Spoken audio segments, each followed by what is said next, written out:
Konspirasi perekonomian di dunia. Bismillahirrahmanirrahim. Assalamualaikum warahmatullahi wabarakatuh. Perkenalkan, nama saya Fitriani, NIM 2014110166, mahasiswi IAIN Palangkaraya dari Fakultas Ekonomi dan Bisnis Islam, jurusan Ekonomi Islam, Prodi Perbankan Syariah, semester 3 kelas B.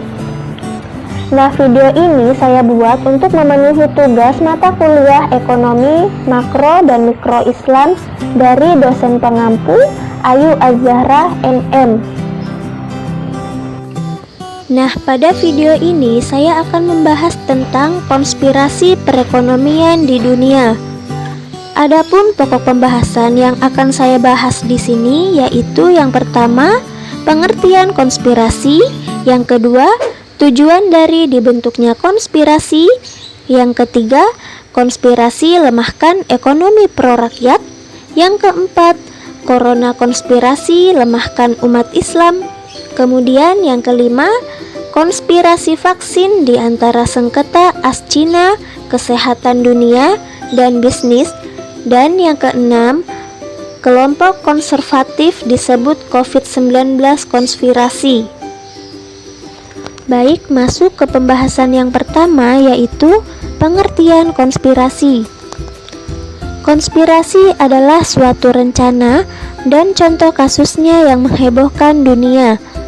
Kebanyakan orang saat mendengar atau melihat kata konspirasi, yang terlintas pertama kali adalah terkait dengan sebuah teori atau biasa disebut dengan teori konspirasi. Namun, terlepas dari kata-kata teori, sebenarnya apa yang dimaksud konspirasi itu sendiri?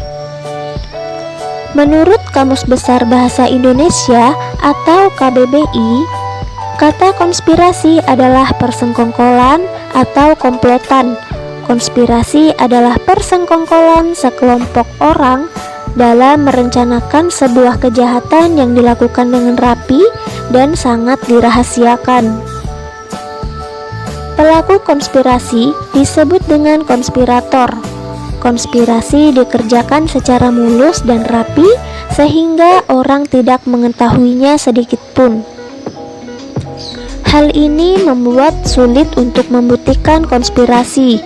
Orang-orang mungkin hanya mampu menebak dan menduga-duga apa yang akan terjadi selanjutnya. Oleh karena itu muncullah teori konspirasi. Nah, jadi pengertian konspirasi adalah tindakan yang berusaha menjelaskan bahwa penyebab tertinggi dari satu atau serangkaian peristiwa, pada umumnya peristiwa politik, sosial, tragedi kemanusiaan, serta sejarah, adalah suatu rahasia dan seringkali memperdayai atau mengaburkan dari fakta, direncanakan dan dilaksanakan secara diam-diam oleh sekelompok rahasia orang-orang atau organisasi yang sangat berkuasa dan berpengaruh. Baik, masuk ke pembahasan yang kedua, yaitu tujuan dari dibentuknya konspirasi. Nah, tujuan dari konspirasi dibentuk tidak selalu sama, tergantung dari kelompok-kelompok yang memiliki kepentingan yang ingin dicapai. Secara umum, konspirasi dilakukan untuk menyalahkan suatu pihak atau untuk membuat suatu alasan. Konspirasi adalah keadaan yang bisa terjadi mulai dari tingkatan paling bawah seperti lingkungan desa sampai pada tingkatan yang lebih tinggi yaitu negara, kawasan regional, dan dunia. Seperti yang sudah dijelaskan di awal tadi, bahwa konspirasi adalah bentuk persekongkolan yang tersusun secara rapi dan tersembunyi sehingga sulit untuk mencari kebenarannya sebagai sebuah bukti. Orang-orang pun hanya akan sanggup menebak apa yang terjadi sehingga muncullah istilah teori konspirasi. Selanjutnya masuk ke pembahasan yang ketiga, yaitu konspirasi lemahkan ekonomi pro-rakyat. Kesenjangan ekonomi di Indonesia semakin terlihat. Hal itu dapat diamati dari kehidupan antara orang kaya dengan orang miskin. Situasi ini terjadi karena negara tidak mampu memainkan dan menjalankan ekonomi pro-rakyat, sehingga kekayaan sumber daya yang dikuasai lebih banyak dikuasai oleh orang kaya yang berkonspirasi dengan orang asing. Realitasnya, ekonomi kita dikuasai oleh orang kaya saja dan orang asing. Setiap bisnis dapat dipastikan ada peran tokoh yang tukang nyaut nama pejabat. Biasanya, mereka yang kerap mencatat nama pejabat memiliki jaringan konspirasi di semua lini, mulai dari permodalan, perizinan, penetapan lokasi, dan manajemen perusahaan. Sehingga tidak heran perilaku korup masih saja terjadi dan sulit diberantas. Ekonomi pro-rakyat mewajibkan pengguna produk dalam negeri dan bimbingan teknik peningkatan kualitas. Masalahnya adalah produk dalam negeri tidak berkualitas sehingga perlindungan ekonomi rakyat melalui inversi perluasan pemasaran untuk ekonomi rakyat. Agar perekonomian Indonesia tidak diberdaya oleh konspirasi kepentingan, USA meminta pelaku konspirasi harus dilawan.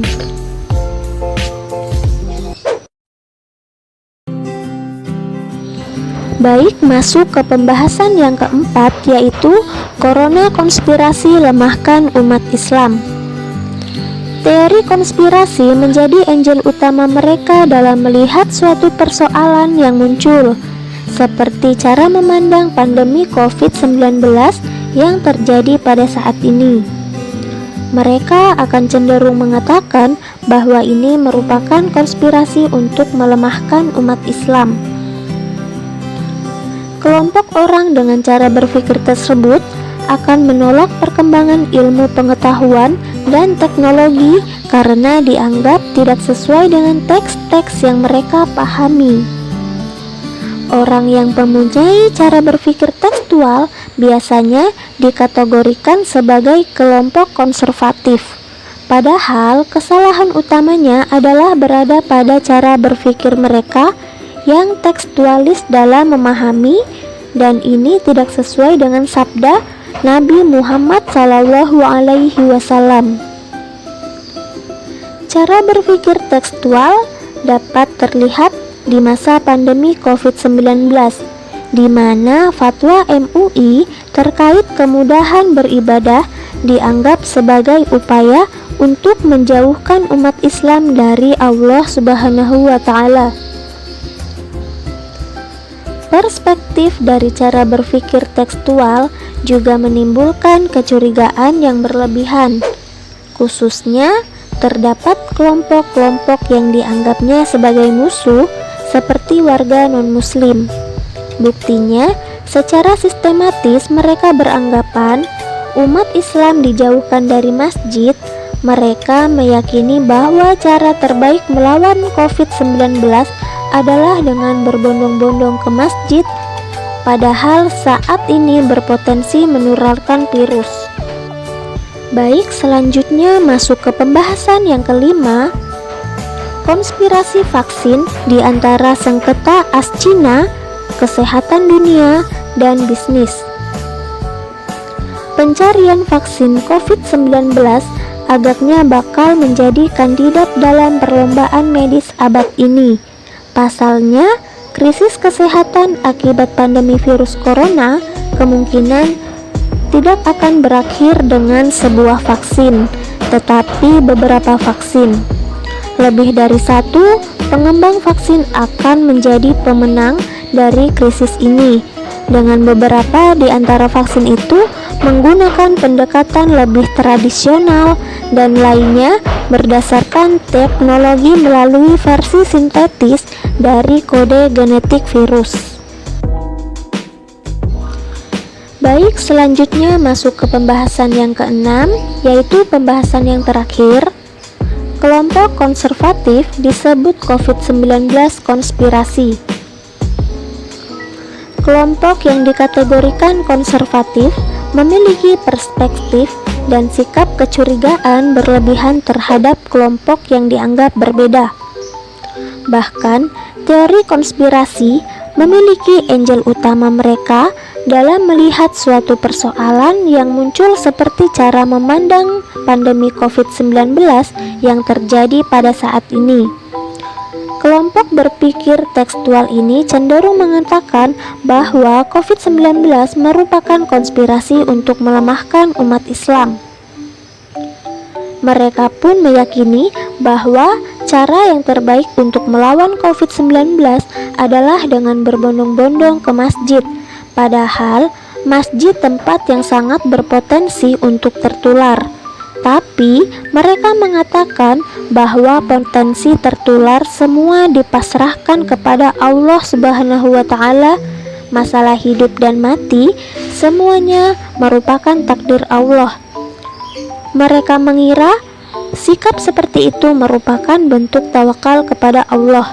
Padahal, tawakal yang benar bukanlah seperti itu, tetapi tetap harus mengambil ikhtiar secara optimal. Karena itu, ia memiliki cara berpikir konservatif seperti itu menghambat dan kontraproduktif terhadap upaya membangun kembali peradaban Islam. Hal itu juga yang menjadi salah satu penyebab mengapa negara-negara yang berpenduduk mayoritas Muslim masih tergolong underdevelopment country dan mengalami ketertinggalan dalam ekonomi, pendidikan, dan lain-lain. Apalagi peradaban selalu mengalami pasang dan surut, dan tidak ada sebuah peradaban yang bisa terus-menerus berada di puncak. Karena itu, ia optimistis jika peradaban Islam bisa kembali memperoleh kejayaan, kemudian menggantikan peradaban Barat saat ini jika mengubah cara berpikirnya. Cara berpikir seperti apa yang bisa menjadi sumber bentuknya peradaban Islam? Jawabannya adalah cara berpikir washati, cara berpikir yang moderat, dinamis, dan tetap dalam koridor manhaj dan tidak berpikir ekstrim. Baik, mungkin itu saja yang dapat saya sampaikan. Kurang dan lebihnya dalam pemaparan materi, saya mohon maaf yang sebesar-besarnya. Saya Fitriani pamit undur diri. Wassalamualaikum warahmatullahi wabarakatuh.